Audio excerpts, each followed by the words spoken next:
to you by Spencer Callahan Injury Lawyers, LA 21. Now, the Hunt Palmer Show. A magic beyond anything you could ever imagine.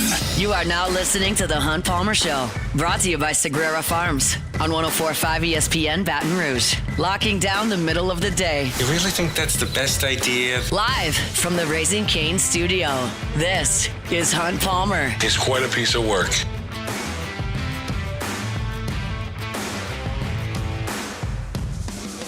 Welcome in. Hunt Palmer coming to you from the Raising Cane studio downtown in the capital city on this Thursday. It means we're brought to you by Sagrera Farms Premium Angus Beef.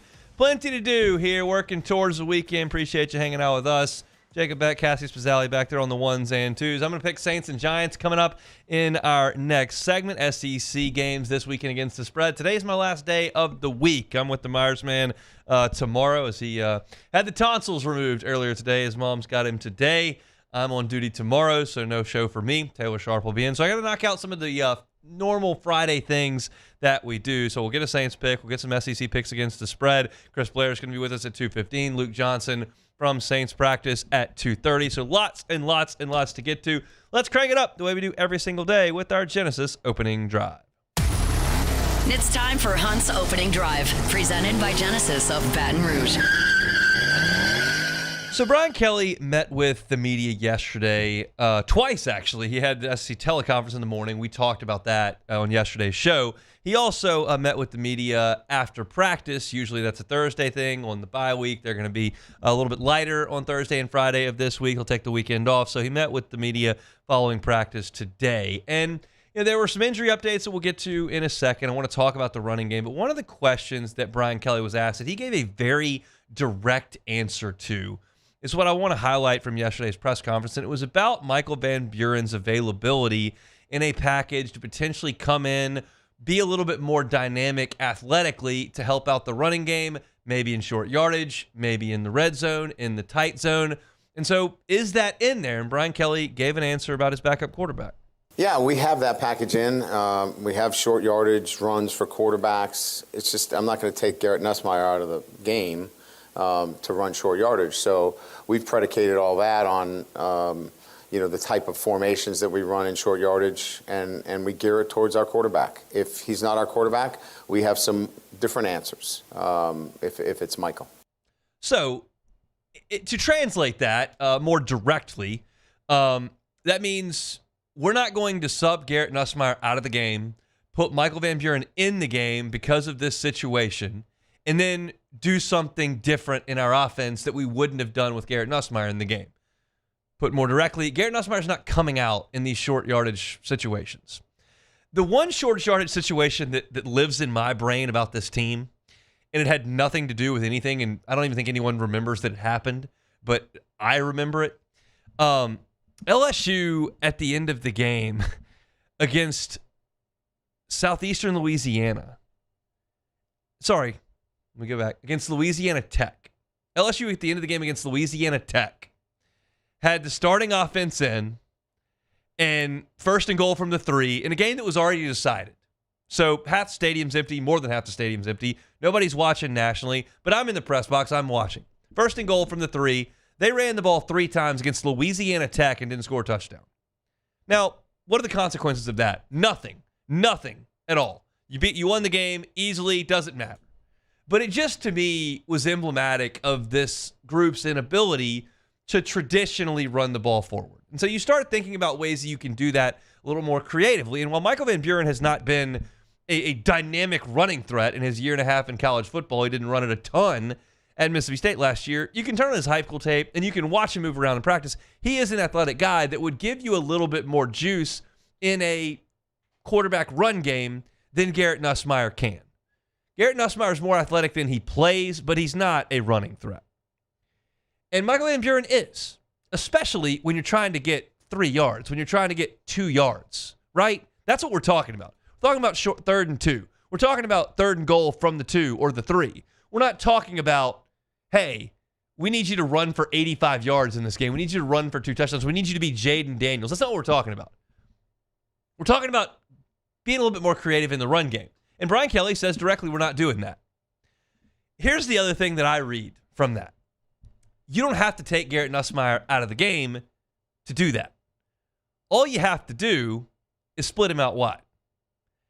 And then snap it to Juwan Johnson. And put Juwan Johnson back there with Caden Durham. Or motion Xavion Thomas into the backfield with Juwan Johnson and do it. And we have not seen LSU do that to this point in the game. We have seen LSU do that in practice. And my belief is that you're going to see more of Juwan Johnson in these types of creative ways moving forward. I don't think Shane Beamer's listening to me right now. I don't think Kalen DeBoer is listening to me right now. I don't think Brent Venables is listening to me right now. This is what I do think. I think Juwan Johnson's going to throw a pass at some point. I think they're going to snap it to Juwan Johnson at some point. I think he's going to run some read option stuff at some point. But they're not going to do it with Michael Van Buren. That's my read on the situation. So I think I got a couple text messages about a story that I wrote about it and then about the quote in the press conference. And people were like, this is ridiculous. Nussmeier can't run. Like, put Van Buren in. Let him do this. And I'm like, maybe not. Maybe not. Again, this is not a court of law. Brian Kelly can say we're not going to do it and then go out there and do it in the next game. There's no penalty for that. But I do believe you're going to see Juwan Johnson in some creative ways, and I think that they're going to work on some of that stuff during this bye week. One of the things that they're having a little bit of trouble doing is filling out their starting offense during this bye week. You know that Garrett Nussmeier is not taking snaps. Brian Kelly said yesterday that he is not taking any of the first-team reps. He's doing some virtual reps on the virtual reality. Michael Van Buren's taking all the first-team reps this week.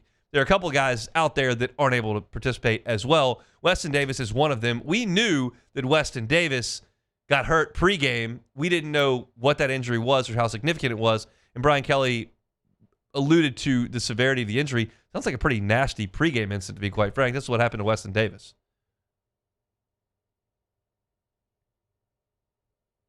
Weston got hurt in pregame.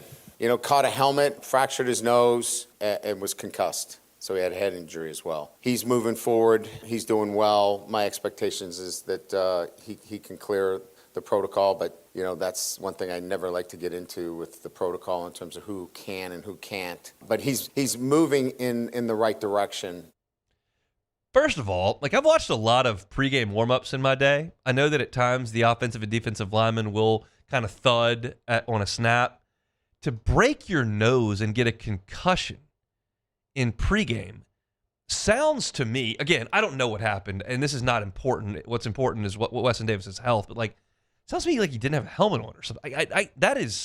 That's a severe collision in pregame with your own team to have that happen. Unfortunately, it did, and Weston's trying to clear concussion protocol, and you certainly want the best for him. But Carius Curran did fill in for Weston Davis in the game on Saturday, played right tackle. He's a guy that we saw a lot of in spring ball. He turned a lot of heads in spring ball, and then you saw him in fall camp working out at left tackle. And then late in fall camp, they put him out at right tackle, and Brian Kelly said that was to compete with Weston Davis. They wanted some competition there. And now you saw him play a little bit at right tackle when Weston Davis and DJ Chester were unavailable in the first half of that game. And Brian Kelly talked about what he saw on tape from the true freshman right tackle. He reminded me of Emory Jones as a true freshman. If you remember, Emory technically was not very sound, but he was, fighting for dear life and was really active, had a lot of hustle errors, but he's hustling and playing physical. It's just, it's hard to be a technician at this point.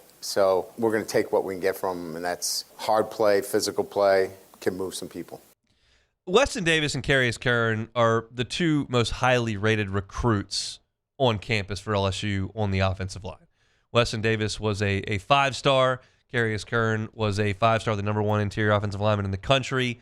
Those two dudes and Solomon Thomas are thought of as the biggest talents on that offensive line. And we know that Weston Davis has had his struggles early. We know that Carius Curran has dealt with some injuries, hasn't gotten as many reps as you might like since August 1st.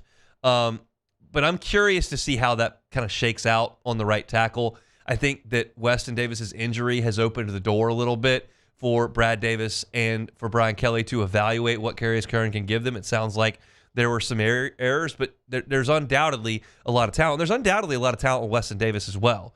But you're looking for any answer you can possibly find up front right now to get better play, to get better push up front, and to better protect Garrett Nussmeier, whatever quarterback is back there. And this is a great week to get looks. And right now, Weston Davis is not available to do that, and Carius Kern is. So I'm not at practice. I'm not there grading practice. I'm not talking to anybody about practice. I don't have any hard data to give you about practice. But it's just a reasonable assumption to make to go, hey, if the starter's not out there, at least the backup is getting extended reps that the coaching staff's going to evaluate. And if they see something that looks encouraging, that might look a little bit better than what you saw in the first month of the season, maybe there's an opportunity to get that guy a little bit more action in the games. You don't have any more play around games here until Halloween. You've got to go a month where you've got really good teams across from you every single week. So there's no more Southeastern. There's no more Louisiana Tech. Western Kentucky's way down the line. So your best looks are in practice, and this is a good week to get those looks. Weston Davis not out there. Carius Kern is. So it's going to be an interesting situation next week to see what they decide to do at right tackle. But I think that door is probably open. The last guy they talked about is Caden Durham. I'll kind of give you the nuts and bolts. We don't have to play Brian Kelly's sound because he talked about it. He's feeling a little bit better. He's doing some half-speed run track drills, like where you need to go on the run without any tackling or full collision blocking. He just a little bit banged up with that ankle. This is a great time for a bye week for him. We know how tough that Caden Durham is. He played through those dislocated toes last year and was able to be very productive for a true freshman dealing with that. I know that he had an insert in his cleat for a lot of the year last year and was still able to go out there and be productive. So he's really tough. I would expect him to play against South Carolina. That's just my gut based on the nature of the injury and the tea leaves that you're getting from Brian Kelly. Kind of tell that he wasn't going to go last week based on the questionable. Brian Kelly will give you a probable midweek if you feel like it's likely they play. And so I think you'll probably get that this coming week with Caden Durham. The other guy is Aaron Anderson, who just is banged up everywhere. He sat the second half against Ole Miss. He just too many injuries. There's just too much going on with him. So this is just a good week off for him. I'm confident he won't practice really at all this week. And I would expect that he's got a good chance to give it a go later next week to see if he's good to go against South Carolina. But it's a banged-up football team after a month, as you would expect. Time now to get those guys the rest that they need, including Garrett Nussmeier. And then you see what those guys can give you coming up a week from Saturday against the South Carolina Gamecocks, which, by the way, South Carolina's upcoming schedule is one of the most ridiculous things I've ever looked at in my life. If you look at what Carolina is about to play, they're on their bye week right now. And next week, they come to Tiger Stadium to play what's probably a pretty cranky LSU team. But beyond that, LSU's ranked 13th, no matter what you LSU fan think of them at this point. They're ranked 13th. The next week, South Carolina plays number 5 Oklahoma. The next week, they play number 10 Alabama. Then it's at number 4 Ole Miss. Then it's at number 5 Texas A&M. That's the next 5 for South Carolina. So buckle up to the Gamecock fans there in Columbia. It's going to be quite an October for that crew there in Garnet and Black. All right, when we come back, Jackson Dart coming to the Dome to take on the New Orleans Saints. They got a big win against the Chargers last week. I'll give you my thoughts. I'll give you a pick on the game as well when we come back. The Hunt Palmer Show. Swing Easy Golf Club in Baton Rouge. SwingEasyGCBR.com is that website. If you're looking to work on your game, Swing Easy Golf Club is an awesome place to do that. I know what driving range conditions can be in Baton Rouge. It can be 100 degrees.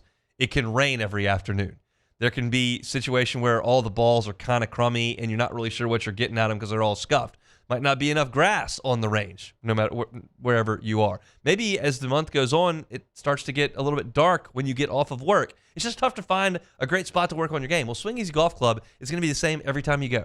You've got those indoor hitting bays. You got the TrackMan. It gives you the ability to see your ball flight, to see your carry distance, to see your club face at impact, and you can get a great driving range session in from the comfort of the air conditioning right there inside at Swing Easy Golf Club. And oh, by the way, you want to go up to the front desk and grab a cold beer while you're at it?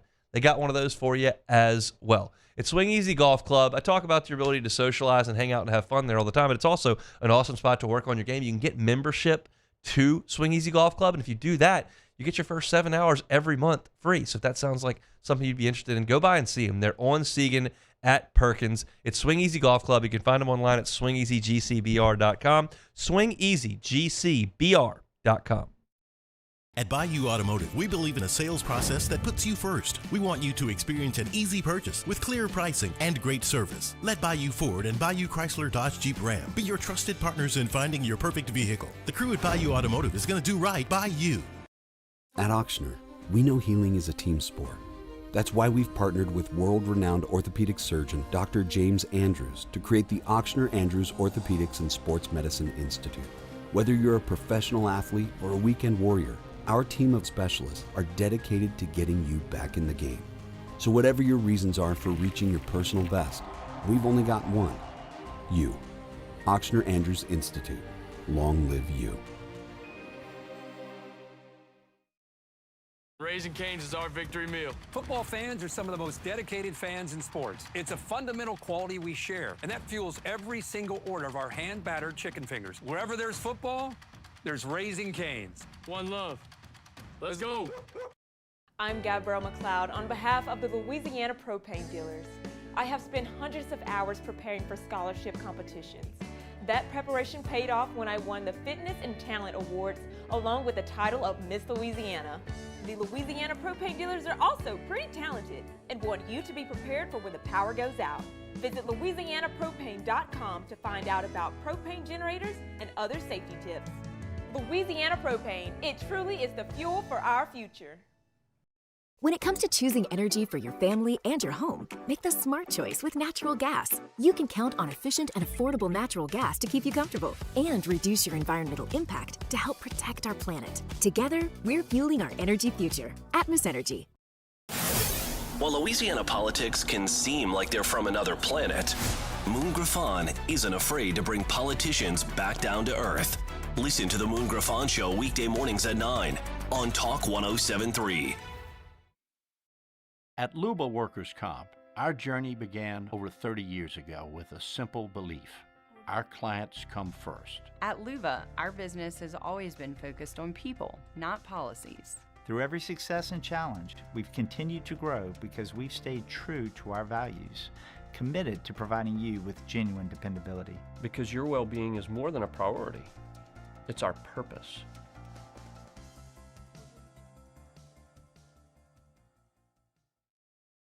Family owned and community driven. Service Chevrolet Cadillac, a legacy you can trust since 1972.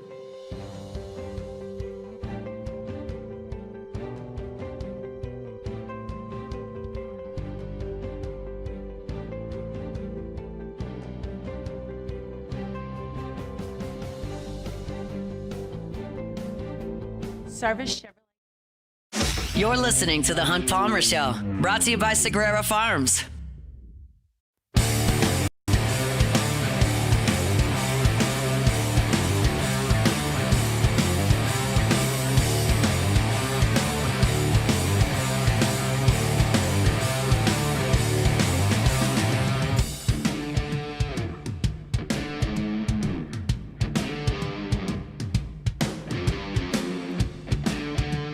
All right, chugging along here on this Thursday, brought to you by Sagrera Farms Premium Angus Beef. Had a conversation with my guy, Sean Sagrera, a little bit earlier today. I want to clear something up. It's not a 3-year waiting list at Sagrera Farms, if you got that from some of my reads in the past. No, every cow is a 3-year journey from being born there on the farm, raised on grass, finished on grain, aged 45 days, before you can bring it on home.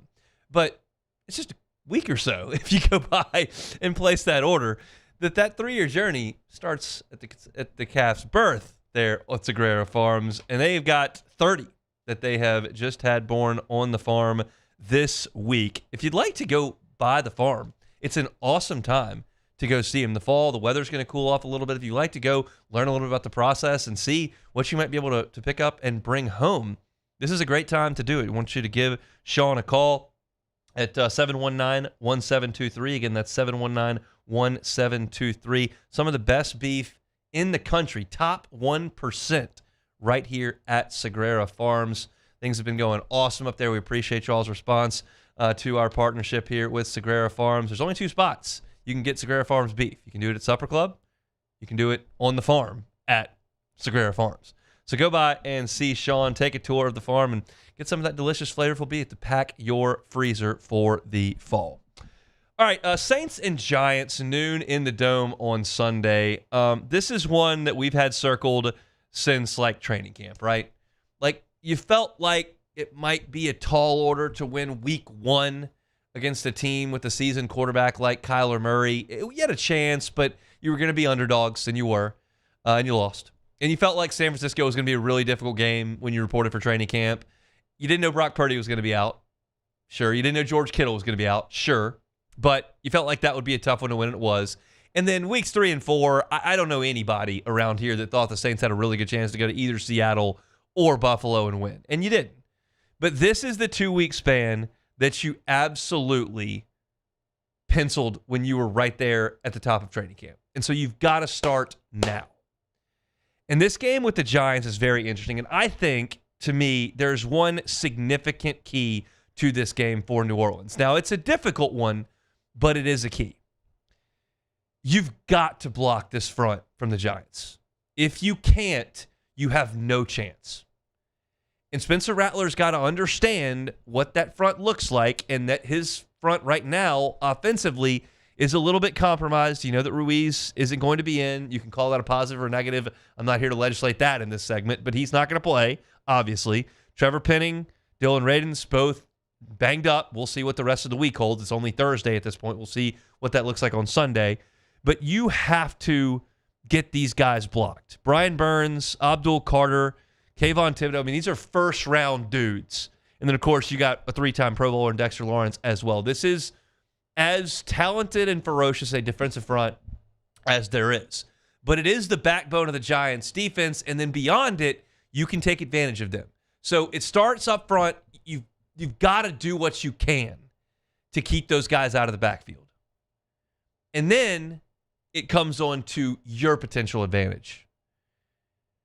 Rashid Shaheed, Chris Olave, and this wide receiving core, Brandon Cooks, you have to win against a not very good Giants secondary. Like, you have to win. You have to win off the line of scrimmage. You have to win on the 50-50 balls. You have to win down the field. Like, you have to help your quarterback. And I hope that Spencer Rattler will take some chances against that group. Now, you can't sit back there and try to chuck in a bunch against this team. This is a Giants group that had 6 sacks against Justin Herbert. You can't let that happen. But you've got to win down the field. I trust the Saints are going to run it. Great job running the ball last week against Buffalo. Very nice job. You used Spencer Rattler in the run game a little bit. You got Kamara going. You got Miller going. And I think that'll be just fine against this Giants group.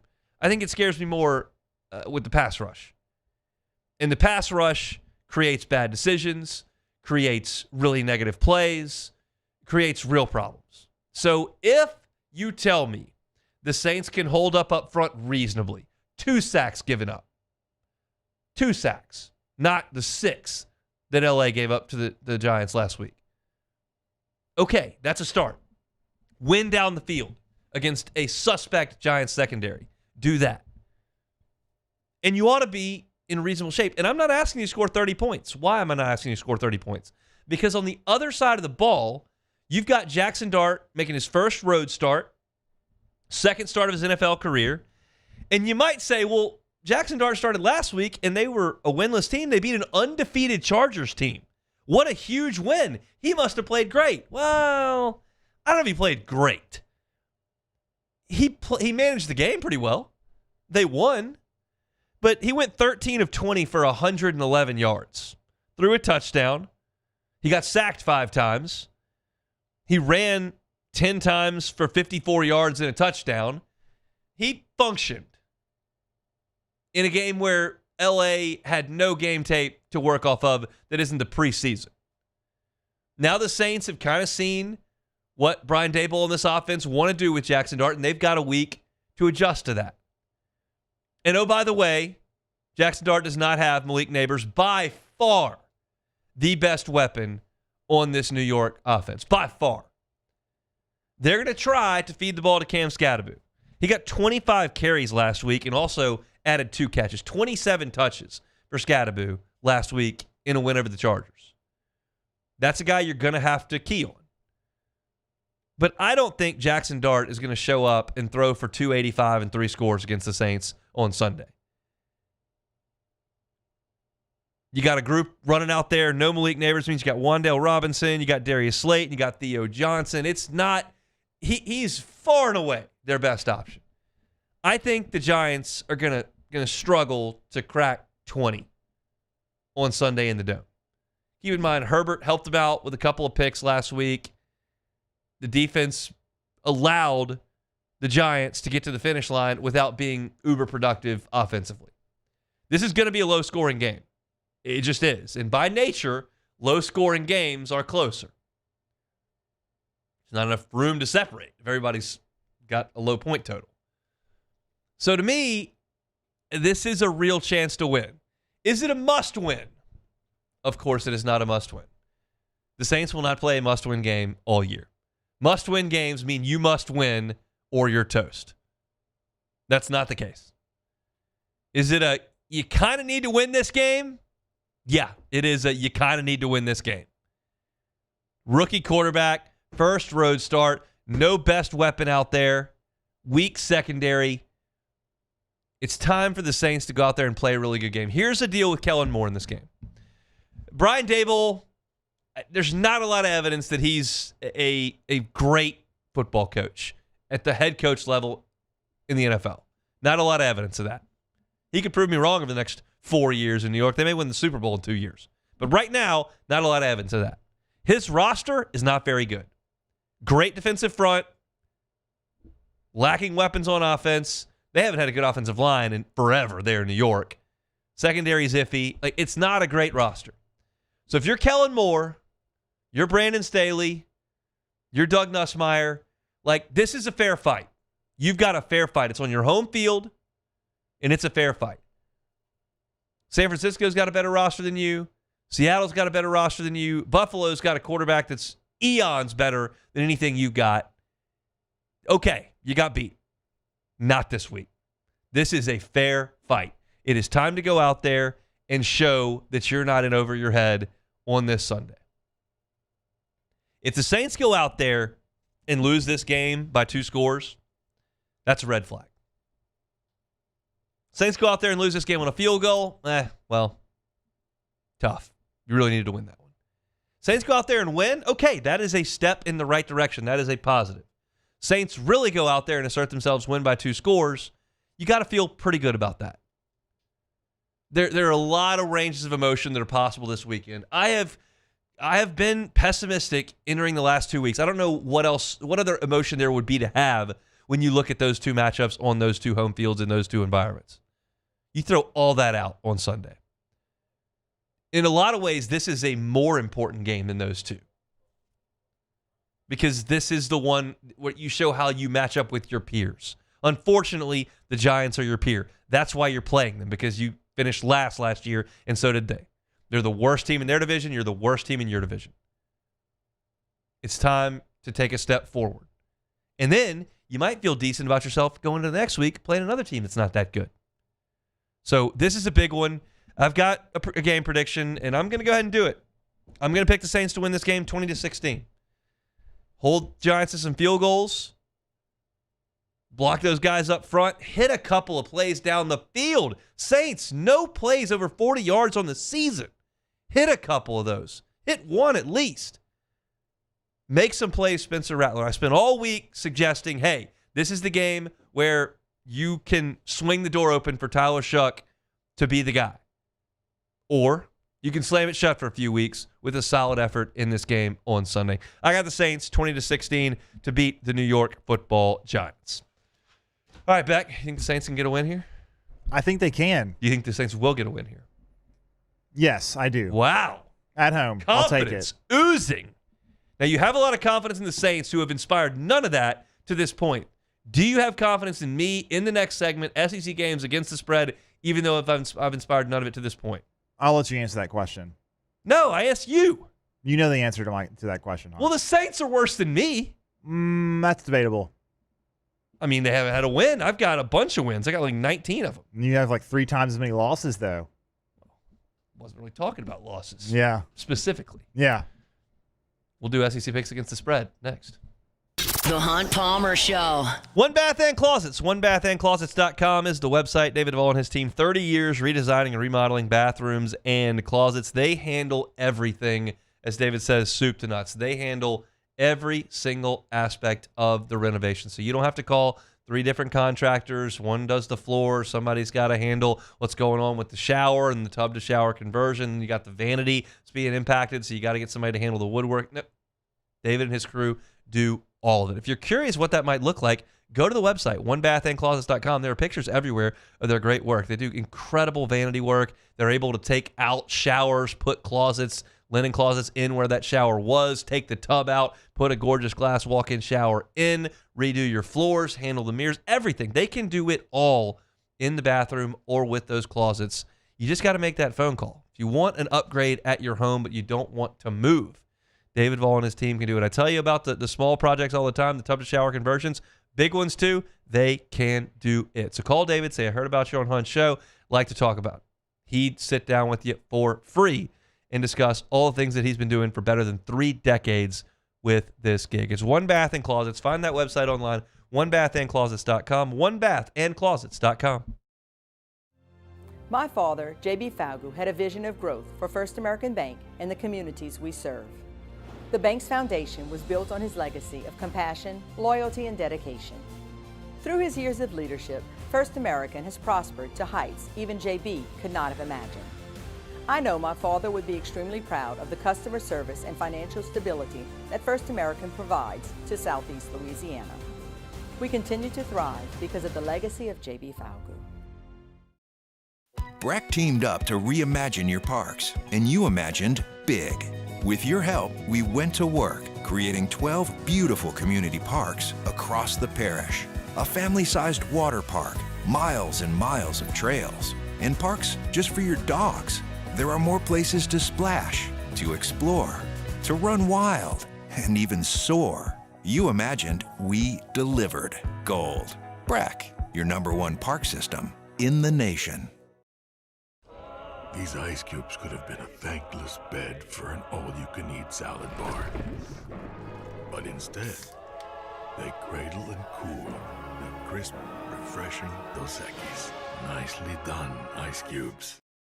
104.5 ESPN Baton Rouge and First American Bank and Trust bring you the Heart of the Game Award, recognizing student athletes who deliver when it counts. Nominate your game day standout at 1045ESPN.com by the 21st. We'll choose 5 male and 5 female finalists, and then it's up to the fans to vote for the winners. Each winner gets a $250 gift card, a custom award, and the spotlight they've earned. Presented by First American Bank and Trust, a banking tradition since 1910.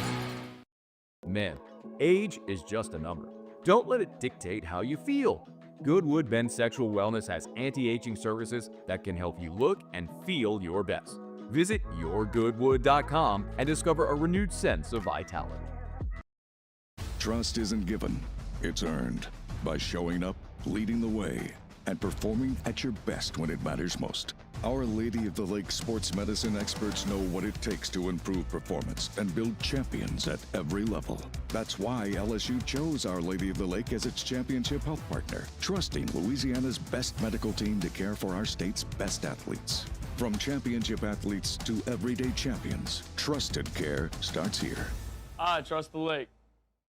At Luba Workers' Comp, our journey began over 30 years ago with a simple belief. Our clients come first. At Luba, our business has always been focused on people, not policies. Through every success and challenge, we've continued to grow because we've stayed true to our values, committed to providing you with genuine dependability. Because your well-being is more than a priority. It's our purpose. This is the Hunt Palmer Show, brought to you by Sagrera Farms.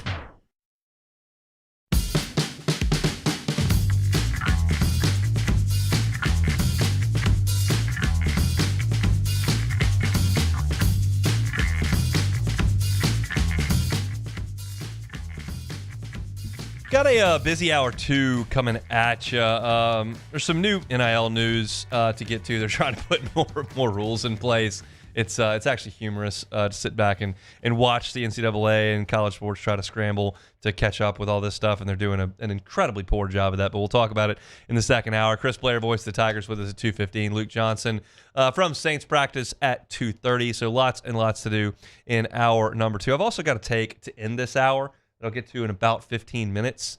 It's pretty hot, but I think I'm right. So I'll get to that to finish off the hour. It's always disappointing when I got to scroll down in our doc that we use every day and look at my record against the spread. Last year, picked 112 SEC games against the number, went 4 games under 500, 54 and 58. Not great, not awful, just right there between the mayo and mustard. Kind of like Hunt in general, just pretty slightly above average. Slightly above average overall. We'll take that. And then this year I look up and I'm 19 and 29. That's not going to pay the bills. That's not what the people. I mean, I know there are dozens of you who tune in every single week who want to get my picks and get straight to the window, get as rich as possible, and I've let you down. You're struggling, potentially starving, could be foreclosures happening everywhere because I've let you down with a 19 and 29 record. We've got to turn it around this week. Now, there's a key change here. We're making picks on Thursday instead of Friday because I'm not going to be here tomorrow. Maybe that's the mojo change that we need. But either way, we're getting into week 6 here. We got to get some hits on a light slate. Let's start it now. All right, 11 o'clock, ABC, Kentucky, not very good, against Georgia, who lost a game last week. Georgia's laying at 20.5 in this game. Now, Kentucky is 99th in the country in total offense. They are 122nd in the country in passing offense. That's not good on offense. Georgia is at home. They are cranky. What about Kentucky's defense? Well, they're 13th in the league in run defense. This feels like 45-13 to me, just like an absolute boat racing. As I've mentioned last week, I've mentioned this week multiple times, Kentucky is not good at anything. This is Mark Stoops' last game as the head coach. They get run off the field in Athens. I will do the opposite. I will take Kentucky plus 20.5. Oh, wow. I will take Kentucky plus 20.5. I can't believe you're finally going to it. 2:30. ESPN, Texas at Florida. Florida catching 6.5 here. Florida, total offense. Is this good? 115th in the country. In fact, that is not good. Rush offense, 107th in the country with Jaden Ball. 107th in the country. That is not good. Well, how's Texas defensively? Well, they're 4th in the country in total defense. They're 3rd in the country in run defense. I think Arch Manning needs to run in this game. He's throwing it too much. He's not accurate. You're an athlete. Go, run. Move the chains with your feet. Florida is going to fire Billy Napier on Sunday after this game at home when it's empty in the fourth quarter. If I'm taking one fired coach, I'm taking 2 fired coaches. Give me Florida plus 6.5. Sun Belt Billy. There's no way they cover that spread. All right, 2:30. This is apparently the biggest game of the day. Vanderbilt is at Alabama. 10.5 is the number. Here's Vanderbilt's opponents in terms of scoring defense in this win streak they're on. Georgia State is 136th in the country in scoring defense. Do you know how many teams there are? 136. They're last in scoring defense. Virginia Tech, they fired their coach. They're 100th in scoring defense. Utah State, they probably should fire their coach. They're 115th in scoring defense. Charleston Southern gave up 35 points last week to Lindenwood. They also gave up 34 earlier to William and Mary. They lost both of those games. This is who Vandy is running up major point totals on. Let's not overthink this, folks.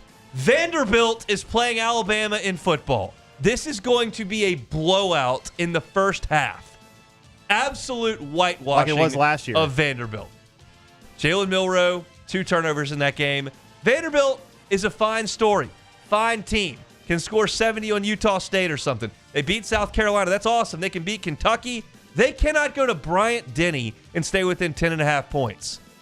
Anchor down, give me the doors. Obviously, taking Diego Pavia and Vanderbilt. Kent State is going to Oklahoma. I had to learn about Kent State football today, and I'll tell you, I learned a lot. Kent State is 128th out of 136 teams on third downs. Bad on offense. 132nd of 136 in rushing offense. They're even worse at that. That's their offense. How's the defense, you might ask? Well, on defense, with total defense, they're 136. That's dead last. This is the worst team in the FBS statistically. That terrible, terrible offense for the Golden Flashes, Oklahoma allows 118 yards passing per game. That is third nationally. I don't see any way possible that Kent State scores a point in this game. There's no way. And I don't know how many possible they're going to give up, but it's going to be a lot. And it's going to be a lot more than 45.5. I'm taking Nick Saban's alma mater, the Golden Flashes, plus 45.5. I have just bet, quote unquote, on the worst team in the nation. Hopefully John Mateer's injury helps me out there. That's a terrible play as well. These are awful picks. Incredible picks. Last one, night game. Mississippi State at Texas A&M. 14.5 the number in this one. The Aggies, of course, are favored. Mississippi State has played tough. They're 5th in the SEC in scoring offense, 6th in the SEC in rushing offense. A&M has shown flashes but not consistency. Good in South Bend on offense, but they were bad on defense. Good against Auburn on defense, bad on offense. They're also the worst third down offense in the SEC, 31%. I did like that they ran for 200 yards on Auburn, though. I think that's an impressive effort. 14.5, that's a lot. That's a lot of points. Give me the Aggies minus the 14.5. These picks have been awful. I have wagered on the worst team in the country. I took Vanderbilt against Alabama. I got two coaches who are definitely getting fired on Sunday, and then Mississippi State, who is going on the road and hasn't probably won a road game since Reagan was elected. These are my selections. Hunt, you've done what you needed to do. Okay, this needed to be done. You're probably going to go 4-1, and we're going to be fine. Which of those teams could possibly cover? I actually, okay, of course I think Vanderbilt has a chance. I know you don't think so. Because they beat Charleston Southern. No, okay, that's not the point. But I do think they can do it. Oh, it was because they beat Utah State. They beat South Carolina with no Lenora Sellers, is that it? Virginia Tech, who fired their coach. All right, that's fine. This team is terrible. Yeah, they're terrible. I probably won't be able to say that when LSU goes to Nashville to play. No, but for the purpose of this week, I can say that. I got two coaches that are getting fired. Kentucky I said they're going to cover. Kentucky covered against Ole Miss. They did. I think they can. I mean, look. That was on the Bluegrass at the big grocery store. It was. The grocery store is known. And the grocery store is known as a very tough place to play. But maybe Georgia's got it. Maybe they're just going to be. I mean, maybe they're angry, or maybe they're just like licking their wounds after last week. And then old Coach Stoops going to roll up in there with a bottle of Jack Daniels and lay it to him. Yeah. Goodness gracious. This is the saddest day in my picking. This is the worst set of picks I've ever come up with. Well, if I show up on Monday and this is done well, this is a disaster. Hunt, I mean, I've tracked your picks last year when you did the first time you did the Costanza picks. I don't remember which week it was. It's like week 6. I don't know what week it was, but you went like 6-2 or something like that. And one of them was the Vanderbilt pick, by the way. I remember that. Over now. Bama? One of them was the Vandy pick over Bama. It was. If I'm nothing if not consistent. Yes, I remember that now. Yeah, you said all the same things you said about Vanderbilt this week, and then they ended up covering and winning, of course. You would think the folks that place the big wagers in Vegas would want a little more of the action that's got going on in my brain, but unfortunately they haven't tapped into that quite yet. All right, those are my picks. Kentucky plus 20.5, Florida plus 6.5, Vanderbilt plus 10.5. Kent State. Golden Flashes. Plus 45.5. I laughed so hard when I was looking at all their offensive stats and I was like, man, they're almost dead last on third downs. Man, they're almost dead last in rushing offense. And then I switched over to defense and they were actually dead last. Yep. Like I scroll, when it's Kent State, I'm going to scroll all the way to the bottom to see and there's like, oh, they're literally 136th. They're dead last. They beat Merrimack 21-17. Merrimack. Can't give you a location on that one. I have no idea. Shout out to the Golden Flashes. Nick Saban, Antonio Gates. I think that's all. Josh Cribbs? Maybe. I think he was Toledo. Oh, yeah, the Rockets. Josh Cribbs. Yeah, no, he was Kent State. Kent State? Played at Kent State. All right, I got 3. Probably got his number retired. That's there. my quota. Kent State players, I have reached the level that I'm comfortable going He to. played quarterback at Kent Josh State. Cribbs, one of the best kick returners ever. Got some school also records. starred on The League, one of the great shows in television. Very good history. show. All right, as I mentioned before we got into that, I've got a hot take. I know Beck will have an opinion on it. I don't know what it will be, but it's hot, and I think I'm right. We'll do it next. The Hunt Palmer Show. Genesis of Baton Rouge, genesisofbatonrouge.com. Every car on the lot is online at genesisofbatonrouge.com. If you're looking for a short-term rental, Genesis does that. So if you're headed to an LSU road game coming up, or if you've got a fall break trip that's coming up and you don't want to put miles on your vehicle, but you'd also like to get behind the wheel of a Genesis just to kind of see how your family fits in that car, Genesis is happy to do a rental for you. Go see them, Airline at PQ. Take a look at what they've got available to you. They can find a vehicle to get you in for that short-term rental, and it may just transform you for life. You may think, I can't drive anything else but a Genesis. Of course, it's a luxury brand at a reasonable price. That's the motto over at Genesis of Baton Rouge. That's the motto of Genesis overall. Every single model of vehicle is an IHA top safety pick. Not a single one among the group that did not meet that qualification. Some of them are top safety picks plus. So if your family wants to be in one of the safest vehicles on the road, happens to be a luxury vehicle that comes with an incredible warranty and a great staff at an unbelievable location and facility, Genesis of Baton Rouge is your spot. Go see a Airline at PQ. Check out that inventory online, genesisofbatonrouge.com, genesisofbatonrouge.com.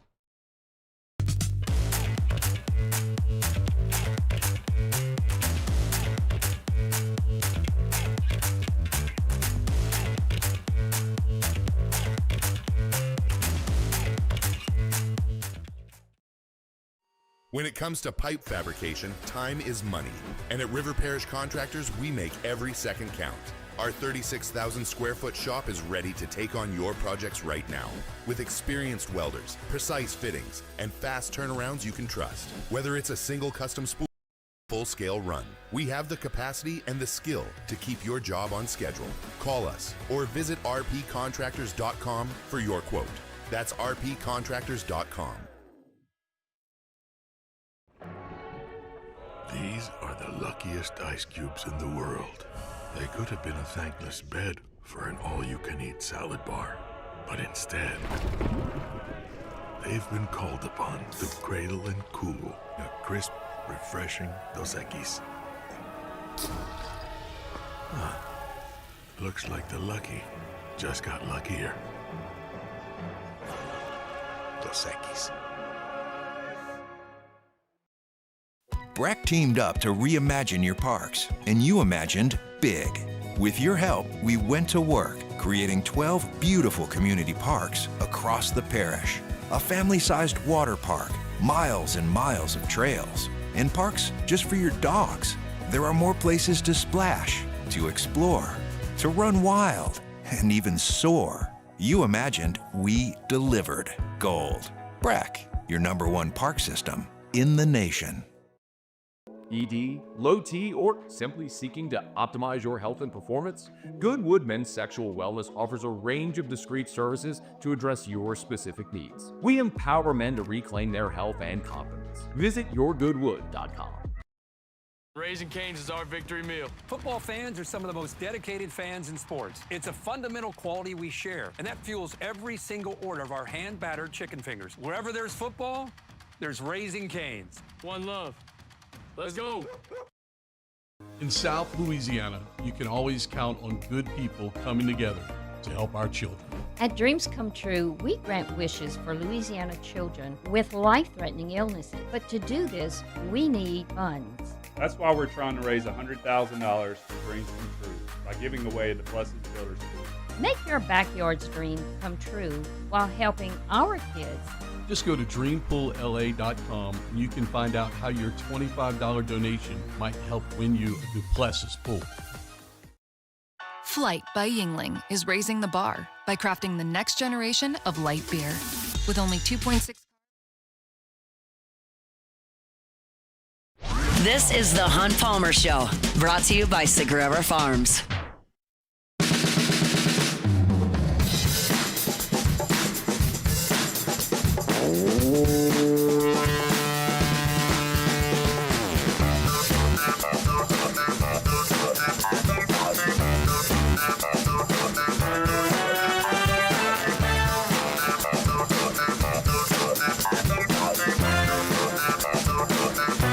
right, Thursday shows brought to you by Sagrera Farms Premium Angus Beef. Appreciate you hanging out with us here on 104.5 ESPN Baton Rouge. I've got a take here. We'll see what Beck's thoughts are on said take. But I believe this to be true. They've been playing baseball at the major league level for almost 150 years. Mason Miller is currently a relief pitcher for the Padres. He is the most unhittable pitcher in the history of baseball. In the history of baseball, he's the most unhittable pitcher. For those that don't pay attention to Major League Baseball, which is most of our listenership, that aren't watching the playoffs, which is most of our listenership, that aren't watching the Cubs play at 2 o'clock in the afternoon the last couple of days, which is most of our listenership, that is not watching the Padres or the A's the last few years. Mason Miller is a reliever for the Padres who hit 104 miles an hour yesterday on a pitch that perfectly hit the intersection between the outside corner and the bottom of the strike zone. He throws 104. His average fastball velocity is about 102. He throws a 93-mile-an-hour slider and an 82-mile-an-hour slider. So that's 20 miles an hour difference from his fastball.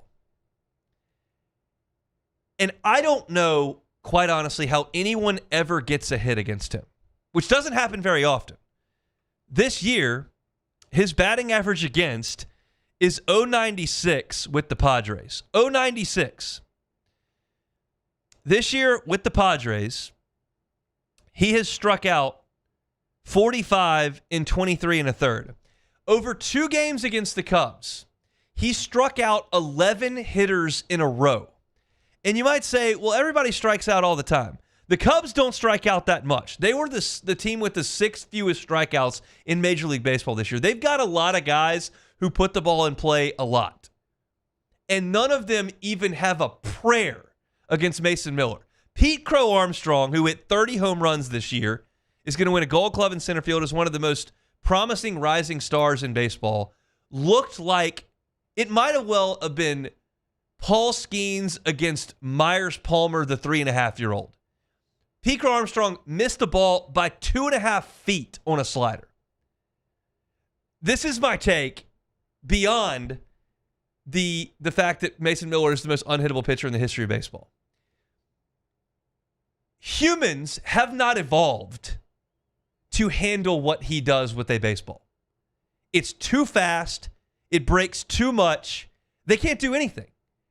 I've been watching Major League Baseball very closely. Let's call it 25 years. At that point, I was 12. I've never seen anyone make big league hitters look so stupid. It's it is really surprising that this guy just kind of came out of nowhere. I mean, he got drafted in the 3rd round by the Athletics, but he went to Gardner Webb. Yep. I always wonder how these guys find velocity. Yeah. All of a sudden, you turn 90. There are a lot of guys that throw 96. Yeah. And then all of a sudden, some of them at 22 find another gear. Paul Skeens found another gear here. It's true. He was at Air Force. But 104 is 104, and then the slider is just absurd. I mean, it's he's got 2 of them. You don't even know which one it is. Yeah. When it starts spinning, if you have time to even notice that it's spinning, and clearly based on the fact that he struck out 11 guys in a row against a playoff team that doesn't strike out that much, here's what Mason Miller did to me, diehard Cubs fan. It was the 5th inning yesterday into the 6th. The Cubs were down 3-0, and I was going, okay, we can't win because Miller's going to pitch here in for 2 innings. I need to make sure the Padres don't score, so he has to pitch in this game, so maybe he can't pitch tomorrow. I don't recall ever feeling that way about a major league pitcher. And it is an interesting thing to think about with the way that people view baseball in the last few years about how hitters now are just worried about launch angle. It's all 3 outcomes: strikeout, home run. I think one of the bigger things is that the pitchers are just getting ridiculous now. Like there's nobody else really like Mason Miller, but there's so many other guys that throw 100 and then they have an insane breaking ball behind it. Like Roki Sasaki is 23. He might be equivalent stuff with Paul Skeens with his fastball at 100 and that forkball he throws. I mean, it's absurd what these guys are doing. The Padres have 4 relievers that throw 100. Their starter yesterday threw 98, and they have the lefty Borjan. He throws a 92 mile an hour slider, and they haven't walked anybody in 2 games. Like, thank goodness the Cubs today get to face a pitcher who's, what, 38? 39. 39 years old. So he does not throw 100 anymore. He threw really hard back in the day. He still throws reasonably hard. He doesn't throw like Mason Miller. If you have not watched Mason Miller pitch, hopefully he doesn't throw today. He probably will. But if the Padres advance to the Brewers, just watch him pitch for 1 inning. It's unbelievable. I hope I don't have to see him today. Hour 2 next. The Hunt Palmer Show. At Bayou Automotive, we believe in a sales process that puts you first. We want you to experience an easy purchase with clear pricing and great service. Let Bayou Ford and Bayou Chrysler Dodge Jeep Ram be your trusted partners in finding your perfect vehicle. The crew at Bayou Automotive is going to do right by you. Baton Rouge's home for real rock. It's Eagle 98.1. Foo Fighters. Led Zeppelin. AC/DC. Pearl Jam. And the flagship home for LSU sports. Take us anywhere with the Eagle 98.1 app. Eagle 98.1 is the rock station. Today, we are shaping tomorrow. We are researching how extreme stress impacts the immune system, from trauma victims to athletes and even astronauts. Our work is leading the way in sepsis treatment, saving countless lives. We're unlocking the mind with music in exciting new ways. Our Lady of the Lake Health and LSU are improving the health of our state. That's the impact of champions. Imagine the impact we'll have on the future. Together, we roar. Hi, this is Beth Serena. Welcome to my pool.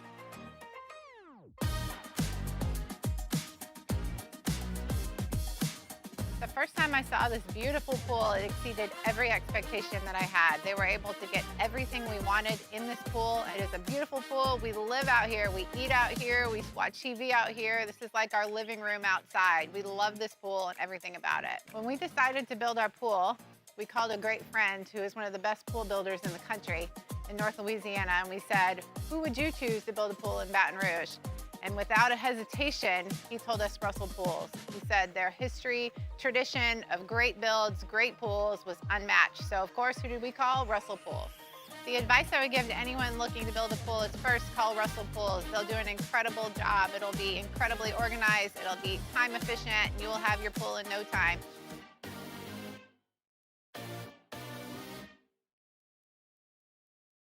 At Auctioner, we know healing is a team sport. That's why we've partnered with world-renowned orthopedic surgeon Dr. James Andrews to create the Auctioner Andrews Orthopedics and Sports Medicine Institute. Whether you're a professional athlete or a weekend warrior, our team of specialists are dedicated to getting you back in the game. So whatever your reasons are for reaching your personal best, we've only got one: you. Auctioner Andrews Institute. Long live you.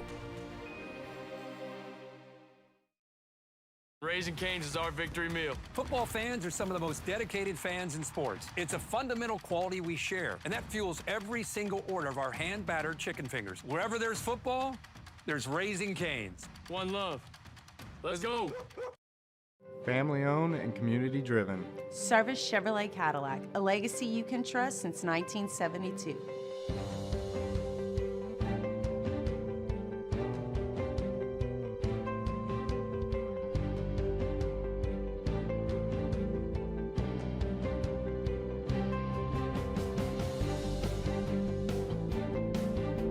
Service Chevrolet Cadillac, our family serving your family. For over 50 years. At Luba Workers' Comp, our journey began over 30 years ago with a simple belief: our clients come first. At Luba, our business has always been focused on people, not policies. Through every success and challenge, we've continued to grow because we've stayed true to our values, committed to providing you with genuine dependability. Because your well-being is more than a priority. It's our purpose.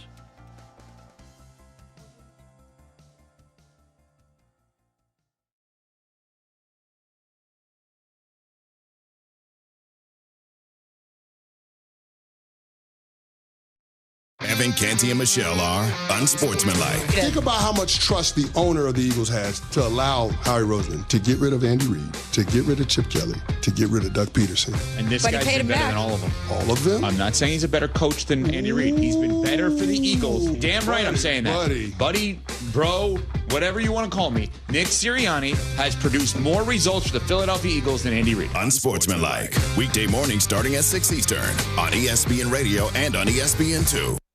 This is Freddie and Harry. Now, the Hunt Palmer Show. A magic beyond anything you could ever imagine. You are now listening to the Hunt Palmer Show, brought to you by Sagrera Farms on 104.5 ESPN Baton Rouge. Locking down the middle of the day. You really think that's the best idea? Live from the Raising Cane's studio, this is Hunt Palmer. It's quite a piece of work.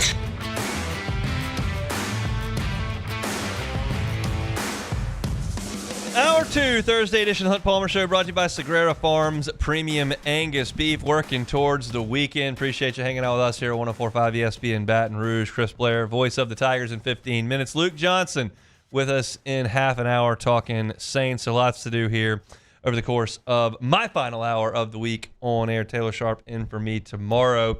We hit the bye week for LSU, Saints and Giants coming up on Sunday. I talked about the Saints in hour number 1, gave my pick for Saints and Giants. I took the Saints. We'll see if that ends up backfiring. Most of my picks do. We'll see how that all shakes out. I wanted to briefly talk about this new development today. Dan Murphy with ESPN reporting some changes on the NIL front for collegiate athletics. I'll just read the tweet verbatim and kind of give my thoughts on it. Dan writes, per sources, NCAA's Division I Board of Directors adopted a couple of new NIL rule changes today. 1, schools can no longer guarantee a player any money from a third-party NIL deal verbally or in writing. And 2, all collective/booster deals must include a specific direct activation. Both of these rules give a little bit more backing to the CSC's efforts to adapt to some of the ways collectives are paying to get more money to players in the above-the-cap payments. In the first case, some schools signed deals with their athletes that promised to cover full cost of an NIL deal if a collective wasn't able to pay its bills. For schools that signed those types of deals prior to July 1st, that money will now count against their spending cap. The second rules address warehousing, where a collective pays for a player's NIL rights with a promise to use them later, but no specific endorsement in mind. That makes it hard for the CSC to access the market value of the deal. That's a lot of language. Here's my thought on it kind of in a nutshell. To go back to the beginning, we opened up Pandora's box here and said, hey, college athletes can get paid. Y'all go get some. And a lot of schools said, yeah, we're going to get involved in this. This is going to be great. And then all these boosters got involved and said, wait, we can pay all these guys no matter what. And we're like, all right, well, I got businesses. I got oil money. I got tech money. I got whatever money. Like, hey, all right, let's start signing checks. $1 million here, $2 million here. I need a softball pitcher. I need a quarterback. I need a point guard. I need a shooting guard. Just signing stuff everywhere. And the coaches had lost control, and they were paranoid about what was going on. And some said, we don't want to play by the rules. And some said, well, these are the new rules. We're going to play by that, and we're going to get players. And, it was chaos. Absolute chaos for a couple of years. And then everyone in the NCAA kind of looked around and went, well, this is not good. We probably need to put some rules in place here or something. And so now, over the last 2.5 years, you've seen the NCAA try to throw guardrails around a stampede, right? That doesn't happen. And it hasn't happened to this point. But they're trying. They're making an attempt. So this is an effort here to go, okay, schools, as I read at the top of the tweet, schools can no longer guarantee a player any money from a third party or NIL deal verbally or in writing. Okay, great luck to you, NCAA, determining who's promising verbally the NIL deals that could come their way. You don't have to put them in writing anymore. That's an easy one to get around. Just don't put it in writing. But there are literally departments on these campuses of these big-time athletic programs that are designed to match businesses with players to create endorsement deals. You've got schools partnering with Playfly, who is in charge of negotiating deals and increasing brand exposure to get the athletes paid to create endorsements. Like, there are partnerships and departments. This is their literal functionality. And now you're saying, well, we can't guarantee that. Well, can you guarantee that you have the department that's going to get out there and make it happen for you? Or you just can't say, hey, we're going to get you 100,000. We'll say, hey, we've got a department that's ready to help you create brand awareness and facilitate deals. Or can you not say that? Like, this seems silly to me. Then you've got the activation period, which suggests you can't say, hey, Joe high school athlete, Joe transfer portal athlete, you're coming to Florida. We've got a collective and we've got a partner that's going to help get you this NIL deal. And generally speaking, we get a lot of our players like $400,000. And even if we can't get that, immediately from a third party, like, we'll make sure it's good for you. Like, we've got it ready. I mean, these rules seem to be very, very difficult to enforce. When did you promise that the money was going to come from? Who's it coming from? And then you've got the clearinghouse that's supposed to be able to determine whether or not it's fair market value. And then you've got people who are suggesting that trying to get deals through the clearinghouse is taking forever, so they're just going to circumvent it. And the entire thing has seemed to be grasping at straws from the very beginning, because there was no planning for this, no preparation. And then you got into the wild, wild west, and all the players went absolutely nuts, and all the coaches kind of stood around and went, huh? And so, more so to me than actually paying attention to what these rules are going to do and determining who's following them and who's not and who's cheating. Like, I don't know what all is going on out there in the world every single day. But I do get some enjoyment and just a chuckle here and there out of the NCAA attempting to close Pandora's box. Like, that baby is open and ripping. And I've gone out and said this many, many times. I have just so zero problem with Jaden Daniels winning the Heisman Trophy, walking off the stage, grabbing a box of chicken, and making a social media post and getting paid from that. Like, that's a huge brand exposure deal. He's a monster name. It's a legitimate brand that is partnered with him to make something happen that benefits both of them. I have no problem with that whatsoever. I was always skeptical of the determination of, well, we're going to let college athletes be paid, but oh, by the way, you can't use this for recruitment. Oh, really? It's literally the only thing that boosters care about. That's it. It's about the clout that comes with it and winning football games and winning basketball games. And in some few cases, winning baseball games or softball games. That's it. And it was always going to be used specifically for that purpose. And so everybody kind of got caught up to how you're supposed to play this thing, and then they changed the rules again. And guess what? They're going to change these rules and put these rules in place, and then in 6 months, everybody's going to look up, and there's going to be another academic year in the books. They're going to go, well, this is no good. We got to change this because it's chaos. And I think it comes from a decent place, but the attempt to legislate this without the rules that professional sports have in place are ludicrous. Because unless you're the Clippers, advertising dollars don't help anybody win.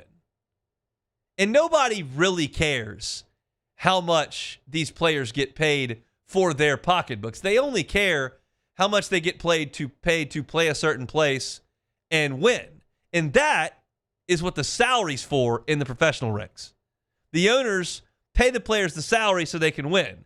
Whatever comes from endorsements, from Instagram posts and commercials and paid appearances and all that kind of stuff, book signings and whatever, like, that's just money.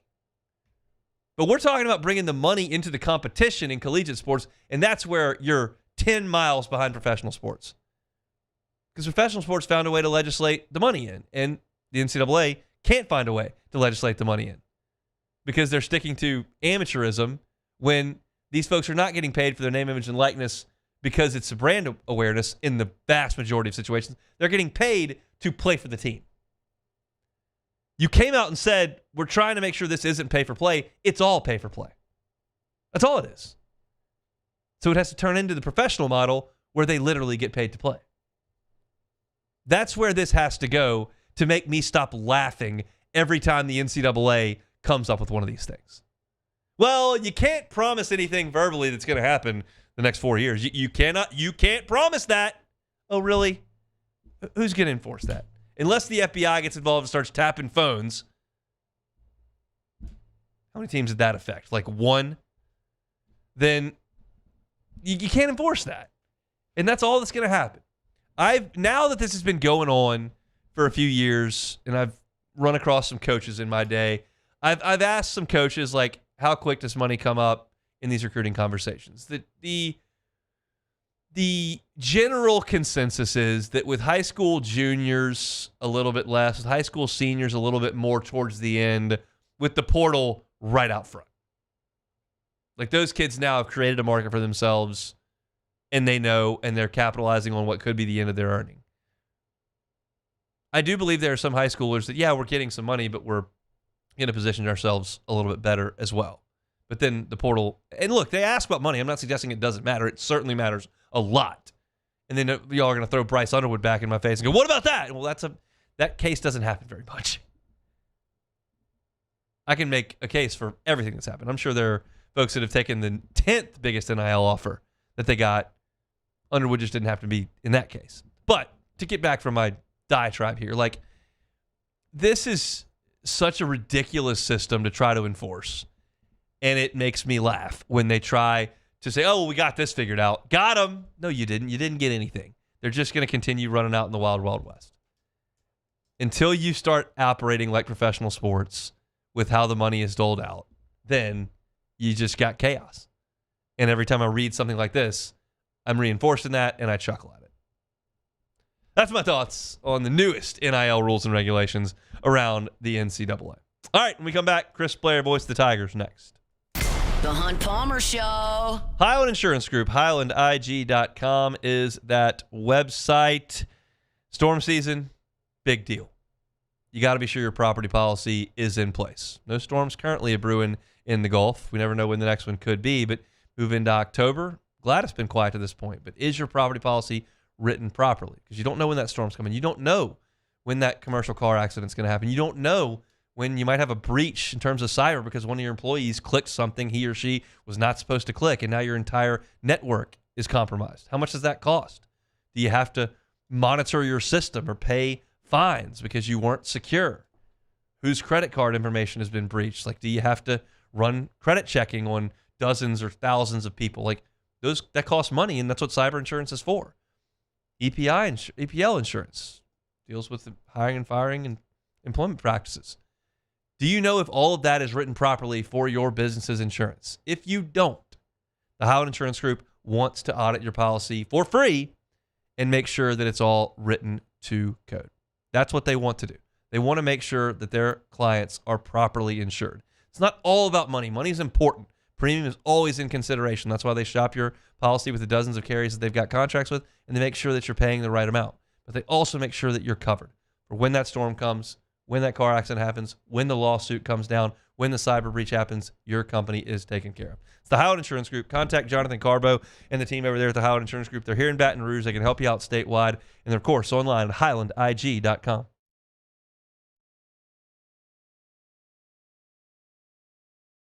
Raising Cane's is our victory meal. Football fans are some of the most dedicated fans in sports. It's a fundamental quality we share, and that fuels every single order of our hand-battered chicken fingers. Wherever there's football, there's Raising Cane's. One love. Let's go.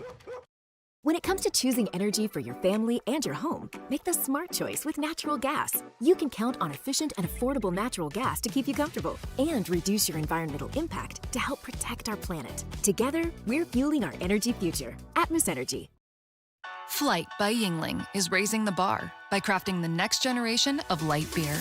With only 2.6 carbs and 95 calories, this is premium refreshment 6 generations in the making. Flight by Yingling. Raise the bar. My father, J.B. Falgu, had a vision of growth for First American Bank and the communities we serve. The bank's foundation was built on his legacy of compassion, loyalty, and dedication. Through his years of leadership, First American has prospered to heights even J.B. could not have imagined. I know my father would be extremely proud of the customer service and financial stability that First American provides to Southeast Louisiana. We continue to thrive because of the legacy of J.B. Falgu. While Louisiana politics can seem like they're from another planet, Moon Griffon isn't afraid to bring politicians back down to earth. Listen to the Moon Griffon Show weekday mornings at 9 on Talk 107.3. It's not just a game, it's a religion. You've got your team colors, team swag, and now your very own website, LouisianaSports.net. Everything LSU, Saints, and Pelicans. Sports on demand. In-depth coverage by sports writing pros with continuously updated news. And with the LouisianaSports.net newsletter, you get pinged directly with top trending stories. Best of all, now and always, no paywall. It's free. LouisianaSports.net, powered by 104.5 ESPN Baton Rouge. Your home for Louisiana sports. We typically think of stress as being bad for us. At Our Lady of the Lake and LSU, we are researching how certain types of stress, such as exercise, can be good for our immune health.